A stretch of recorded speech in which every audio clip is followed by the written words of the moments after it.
Oui, Vertige d'une rencontre, c'est le premier film que je fais pour le cinéma. Et j'étais habitué à faire des films dans des pays lointains, à faire des reportages, on va dire, en Mongolie, en Sibérie, en Chine, en Islande. Enfin, j'ai beaucoup voyagé. Et chaque fois que je quittais la vallée dans laquelle je suis né, j'avais toujours le cafard, j'étais triste. Je me disais, mais pourquoi tu vas à l'autre bout du monde alors que tu as tout ici autour de toi? Et je me suis dit, je vais essayer de mettre en image les émotions qui étaient en moi depuis l'enfance et décider aussi de faire partager ça au public du cinéma. Oui, la passion pour la nature, la passion pour les animaux, c'est vraiment quelque chose qui était en moi depuis l'enfance. Et les passions, ça ne s'explique pas, c'est un peu comme les gens qui aiment les petits trains ou collectionner les timbres. Moi, c'était les animaux, j'étais fasciné par ce monde-là.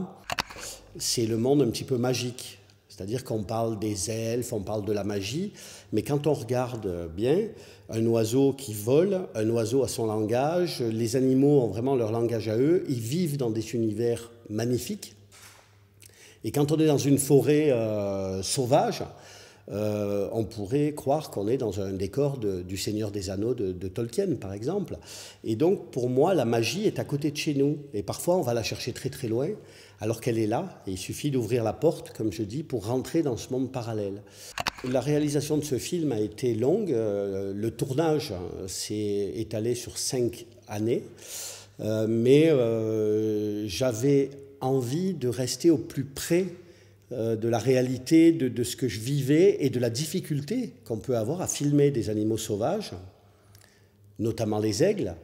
Alors je me suis toujours caché dans mes affûts, dans ces petites tentes, en y passant énormément de temps, en repérant d'abord où vivent les animaux, et puis où la lumière est belle aussi, parce que quand on fait du cinéma, on a envie que tout cela soit bien éclairé, qu'il y ait une belle atmosphère. Donc il y a tout un travail qui dure longtemps, mais qui est parfois décourageant, parce qu'on se demande un peu ce qu'on fait là. Parfois, on reste une semaine caché, on ne fait pas une seule image. Et puis, parfois, il y a de véritables cadeaux. Et là, ça nous permet de continuer, d'avancer.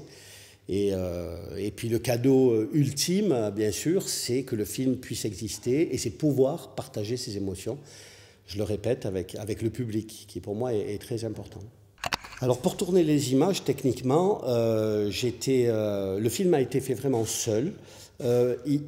C'est un type de cinéma un peu particulier, les gens qui ont vu le film s'en rendront compte, c'est-à-dire qu'il y a deux types de cinéma. Il y a comme l'arrière du décor, tourné avec une toute petite caméra mini DV de pas très bonne qualité pour me filmer en situation, pour montrer ce que je vis.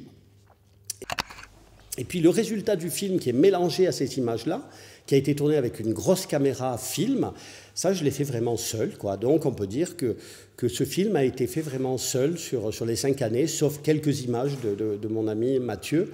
Dans le film, on voit beaucoup d'animaux parce que la quête, le but de ce film, c'est de filmer, de trouver l'endroit où vivent les aigles, l'endroit où ils font leur nid, enfin où ils élèvent leurs petits. Mais au cours de cette recherche, de cette quête, j'ai rencontré plein d'autres animaux. Et évidemment, ça a toujours été des moments aussi très forts parce que ces animaux vivent sur le territoire des aigles. Et il y a eu des moments plus exceptionnels que d'autres, notamment quand j'ai filmé des petits chamois qui courent au ralenti sur un évé, sur un couloir d'avalanche et qui descendent comme ça, comme des fous. Et là, c'est une image que je voulais réaliser depuis longtemps, enfin une séquence que je voulais réaliser depuis longtemps.